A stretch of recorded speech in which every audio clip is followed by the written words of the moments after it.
Good afternoon, ma'am. I am Angel Joy De Leona from BSN1 Section 3. And today, I will be demonstrating the abdominal examination by using the 4 techniques in physical assessment. So, the first thing that I will do is to conduct the assessment. And today, I am here with Mr. Emerson. Hello, Mr. Emerson. I am Nurse Leona, and I just want to look for some pathologies in your abdomen. And for that, I'm gonna do some physical examination in your abdomen. Are you ready? Yes, nurse.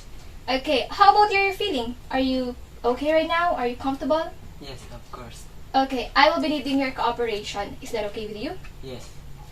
Okay, since we will be conducting the abdominal examination, the procedure that we are going to follow is the sequence from inspection, auscultation, percussion, and then the last one is the palpation.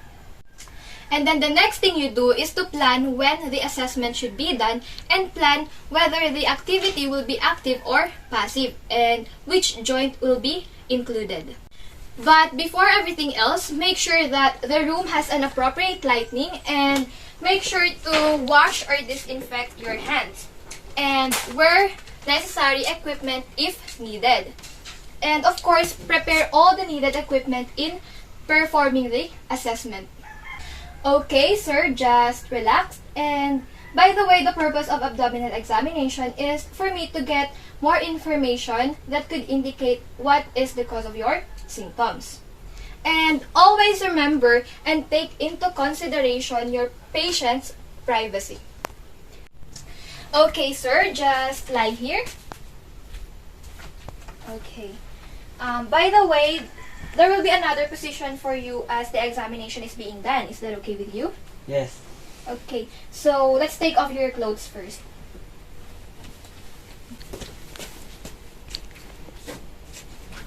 Okay, and then let's start? Yes. Okay.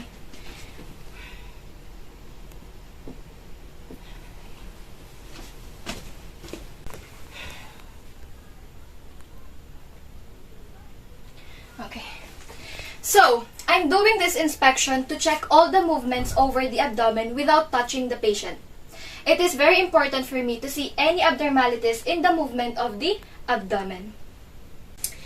Now, I will be conducting the auscultation using my stethoscope. In using stethoscope, make sure that it fits snugly but comfortably to promote an effective sound transmission. And angle the binaural down toward your nose. And then, use the diaphragm to detect a high-pitched sound by holding it firmly against the body part being auscultated. Okay, so...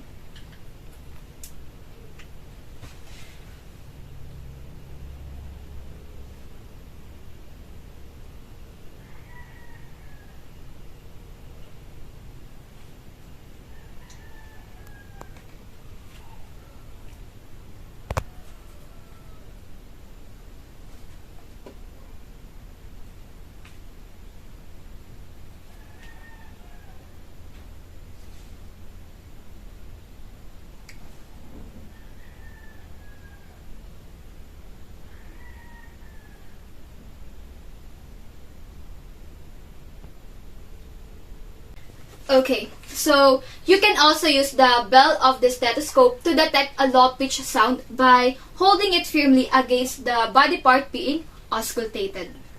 And now I'm going to perform the percussion. There are different types of percussion. We have direct, blunt, and indirect percussion.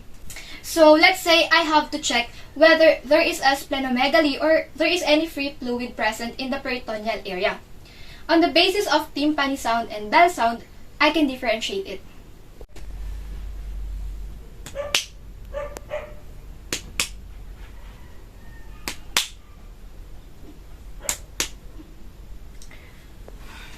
Okay, and now I'm going to check the level of free fluid in the body.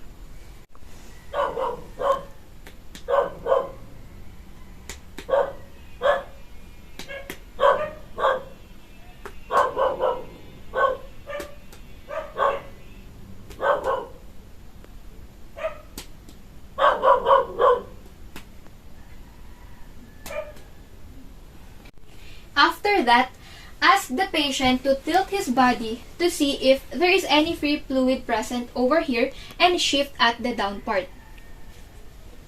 This is for me to check the shifting of dullness. And before we proceed to the percussion again, let's wait for at least 15 to 20 seconds. If there is fluid, then there will be shifting of dullness.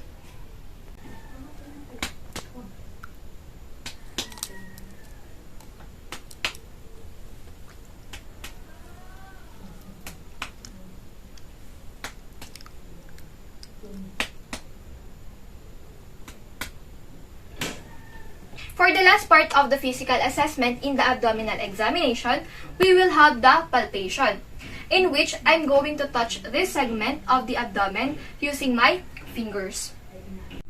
In abdomen, we have to use our complete hand. And first, we will do the superficial palpation. And while doing this, I have to watch the face of the patient. If there will be any pathology or tenderness, the patient will feel pain. Okay, sir, can you remove your face mask for a while?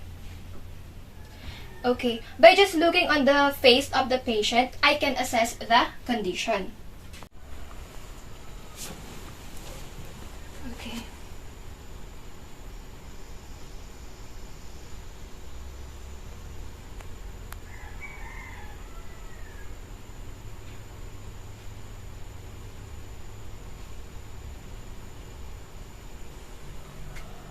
And that's the super palpation. Now, what I'm going to do is a deep palpation so that I can look for any organomegaly, and just like what I've done earlier, I'll just look on the patient's face.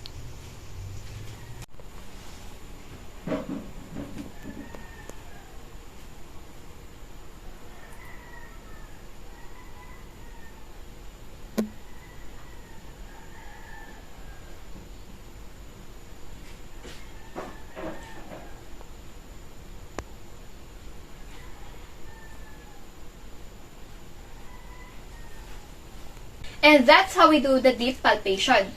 And now what I'm going to do is to palpate the liver, which will start on the right lower and then go up.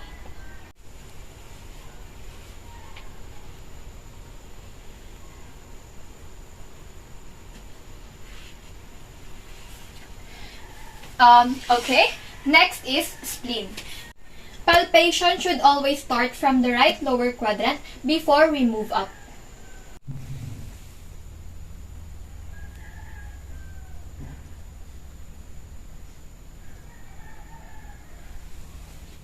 Okay, so the last one is the kidney, and here we have to use our both hands because this is also known as the bimanual palpation.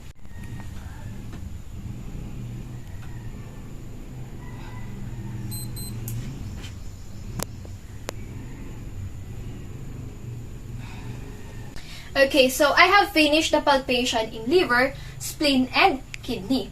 And after the examination, we have to assist the patient with inputting back his clothes. Okay, sir. Okay.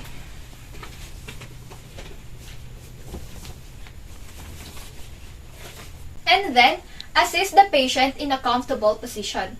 And then, do aftercare equipment and wash or disinfect your hands, and then lastly, document necessary equipment.